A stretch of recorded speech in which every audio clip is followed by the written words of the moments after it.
Mungkin sebagian dari kita di sini ragu-ragu atau takut menyampaikan pendapat atau menentang pendapat orang lain. Apalagi orang yang berbeda pendapat dengan kita tuh orang yang paling pintar, orang yang juara satu debat, orang yang ranking 1 di kelasnya, atau orang yang kuat, sedikit diancam, sedikit tumbuk.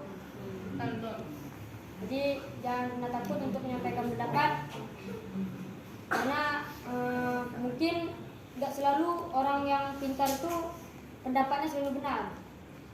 Jadi orang yang pintar tuh misalnya pendapatnya salah, kita kesempatan untuk menyampaikan pendapat yang benar menurut kita. Namun Islam mengajarkan kita untuk menyampaikan pendapat dengan sopan dan bijaksana.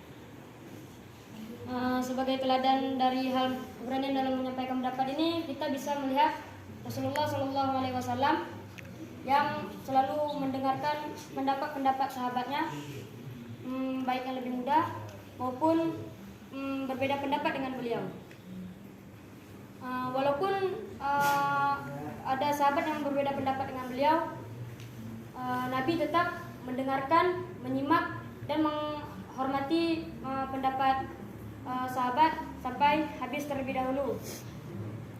Nabi juga memberi perhatian kepada sahabat-sahabat untuk berbicara menyampaikan pendapat.